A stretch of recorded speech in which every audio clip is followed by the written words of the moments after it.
이 말은 예수님은 자기 양에게는 믿음을 주십니다. 그래서 에베소서 2장 8절에 보면은 너희가 그 은혜를 인하여 믿음으로 말미암아 구원을 얻었나니 이것이 너희에게서 난 것이 아니요 하나님의 선물이라. 여기서 사도 바울이 말하는 것은 우리가 구원 얻기 위해서 하나님께서 우리에게 주신 믿음을 바로 알라는 것입니다. 그 믿음은 바로 하나님의 선물이라고 말하고 있습니다. 믿음은 선물입니다.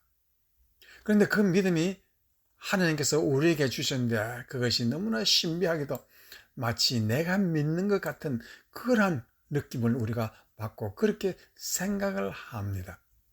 우리가 믿는 것은 내가 믿는 것이 아니라 성령이 나를 믿게 하셨고 성령이 하나님의 말씀을 믿게 하셨고 성령님이 예수 그리스도가 하나님이라는 것을 믿게 하셨기 때문에 우리가 믿는 것입니다. 그래서 믿음은 선물이요 하나님이 주신 가장 귀하고 고귀한 하늘 선물입니다.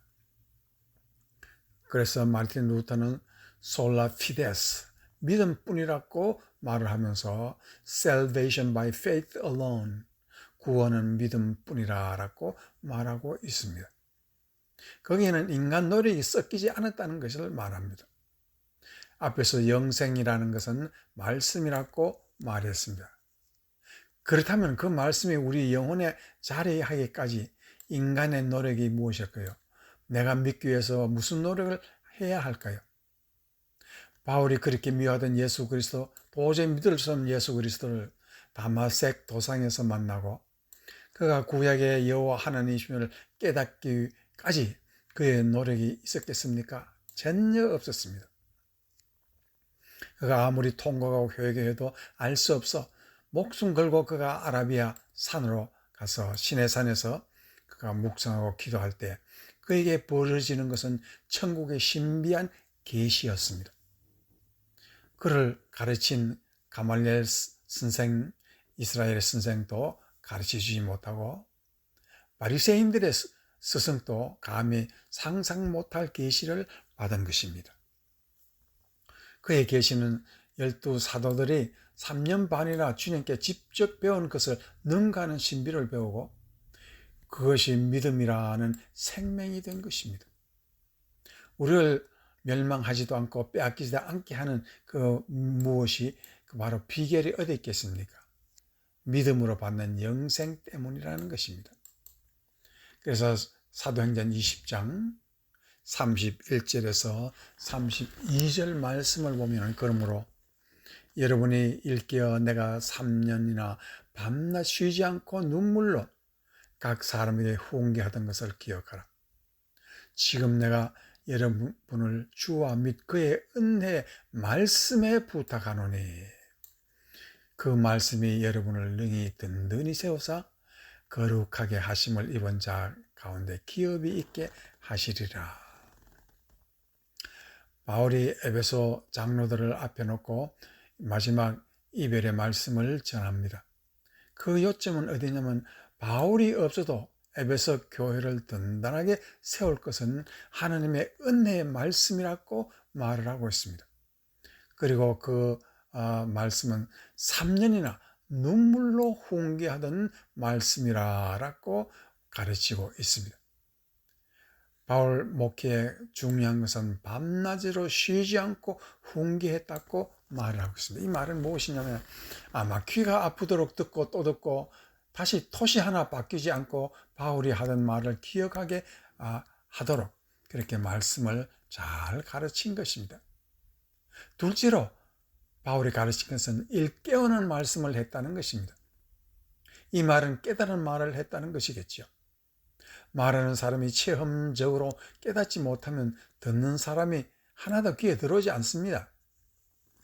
여러분이 많이 읽으신 마태복음 7장 22절에서 23절 말씀에 보면은 그날에 많은 사람이 나더러 이르되 주여 주여 우리가 주의 이름으로 선지자 노릇하며 주의 이름으로 귀신을 쫓아내며 주의 이름으로 많은 권능을 행하지 아니하였나이까 하리니 그때에 내가 그들에게 밝히 말하되 내가 너희를 도무지 알지 못하니 불법을 행하는 자들아 내게서 떠나가라 하리라. 하나님의 말씀 속에는 영생이라는 신비한 능력이 있습니다. 그 말씀의 능력은 선지자의 능력이나 귀신 쫓아내는 능력이나 권능을 행하는 능력보다 더 큰 능력이라고 말하고 있습니다. 오늘 이 본문 말씀에서 이 사람들이 하나님 앞에서 능력을 행하는 이 사람들이 실수한 것은 가짜 싹구는 예수 그리스도의 보혈의 그 체험을 깨닫지 못한 사람이라는 것입니다. 능력이 없다면 바울이 어떻게 눈물로 전할 수 있겠습니까? 바울은 예수를 몸소 만나서 체험했기에 받은 은혜를 그대로 눈물로 전한 사람입니다. 그리고 그가 자기의 행한 능력을 자랑하는 사람이 아니요 십자가를 제외하면 아무것도 가치가 없다고 가르치고 있습니다. 그래서 그 말씀을 셋째 은혜의 말씀이라고 말을 하고 있습니다. 그 말은 고난도 은혜요, 성령의 위로도 은혜요, 죽은 자를 살리는 능력도 나의 능력 아니고 은혜요, 죽고 사는 것이 모두 십자가의 은혜라는 것을 깨닫게 하는 말씀을 전했다, 그런 뜻입니다. 에베소 교회가 받은 말씀은 눈물의 말씀이요 피에 젖은 말씀이고 은혜의 말씀입니다. 이 말씀이 예수 자신이며 성령이 되는 것입니다. 우리는 가끔씩 성령이 내 속에 계시는가? 성령이 계시는 걸 어찌가 아는가? 어떤 목회자들은 방언을 해야 된다. 많은 성도들도 방언을 해야 성령이 계신다 합니다. 아주 거짓말을 하는 것입니다. 기도하면 병이 낫는 것이 하나님이 내 속에 있다는 증거입니까? 아니 옳습니다. 내 속에 십자가의 성령이 말씀으로 임하고 있는 것이 십자가의 말씀이 바로 성령의 증거입니다. 그렇지 못하면 신앙을 버리고 자기 길을 가는 사람들이 많습니다. 지금 유럽과 많은 세계의 국가의 교회들은 피어가고 있습니다. 성도들은 어려움을 이기지 못하고 내 속에 계시는 성령의 그 확실한 증거를 알지 못하기 때문에 하나님을 믿는 것이 어렵습니다. 여기에서 답은 바울이 말하고 있습니다. 내가 3년이나 밤낮 쉬지 않고 눈물로 각 사람에게 훈계하던 것을 기억하라 라고 가르치고 있습니다. 바로 이것입니다. 바울의 목회의 가장 중요한 것은 십자가에 흘러내려오는 보혈의 그 말씀이, 그것이 은혜가 되고 그것이 능력이 되고 그것이 성령의 역사가 되고 그것이 우리에게 정령 믿음이 무엇인가를 증거하는 것이 되는 것입니다. 그렇지 아니하고는 우리에게는 그 어떤 하나님의 성령의 역사가 내 속에 계신다는 것을 증거할 길이 없습니다. 그래서 예수님이 날 위해 죽으셨다는 것을 믿는 사람만이 하나님의 영생을 받은 사람이 되는 것입니다. 모세의 목회 현상을 우리가 한번 생각해 보겠습니다.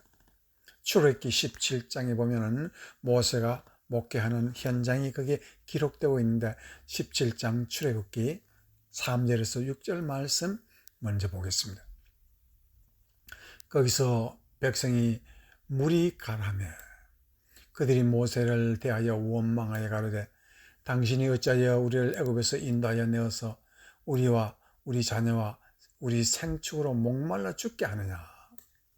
모세가 여호와께 부르짖어 가로되 내가 이 백성에게 어떻게 하리이까? 그들이 얼마 아니면 내게 돌질하겠나이다. 여호와께서 모세에게 이르시되 백성 앞을 지나서 이스라엘 장로들을 데리고 하수를 치던 그 지팡이를 네 손에 잡고 가라. 내가 거기서 호렙산 반석 위에 너를 대하여 서리니 너는 반석을 치라. 이때 반석을 치라는 것은 한 번 치라는 뜻입니다. 거기서 물이 나리니 백성이 마시리라. 모세가 이스라엘 장로들 목전에서 그대로 행하니라. 이 백성들은 지금 갈증이 심각한 수준에 있습니다. 가축이 죽을 지경이요 백성들이 또한 그렇게 죽을 지경입니다. 이때 하나님은 호렙산 반석 위에 반석을 쳐서 물을 받으라고 하십니다. 이때 모세는 백성들에게 화가 나서 바위를 2번 치니 하나님께서 그에게 화를 내셨습니다. 왜 2번 치면 안 되는 것입니까? 모세는 하나님의 말씀을 쪼갤 때 개인의 감정이 들어갔다는 것을 말을 하고 있습니다. 하나님의 말씀을 쪼개지 않으면 반석을 째서 반석을 쪼개는 것처럼 그 반석 속에 있는 생명수를 우리가 끄집어내는 것처럼 하나님의 말씀을 칠 때 그 말씀 속에서 터져나오는 예수 그리스도의 보혈의 피가 우리가 원하는 것이요. 백성들이 영적으로 갈급하는 그 문제가 바로 여기에 있습니다. 우리는 목회자들의 경험과 감정과 생각이 말씀을 가로막지 말라는 것입니다. 지금 바위에는 그 바위 속이지만은 터질 듯한 생수가 가득 차 있다는 것을 말하고 있습니다. 이와 같이 하나님의 모든 신구약 말씀 속에는 조금만 치면은 예수 그리스도의 보혈이 생수처럼 터져 나오게끔 되어 있는 것입니다. 이것이 중요한 것입니다. 그런데 수많은 목회자들은 말씀 대신 하나님의 말씀을 쳐서 그 목회자가 필요한 성도의 귀만 즐겁게 하는 예화만 나오고 있습니다. 복음의 반석을 쪼갤 때 그리스도의 보혈이 솟아나지 아니하면 복음의 신비는 거기에 없습니다. 말씀을 버리고 떠나는 교회 식구들이 늘기만 하는데 누가 이 양떼들을 먹이겠습니까? 그러나 바울은 예수님은 내 양은 내 음성을 들으면 나는 그들을 알며 그들은 나를 따르리니 라고 예수님은 말하고 있습니다. 내 양은 내 음성을 듣는다 하십니다.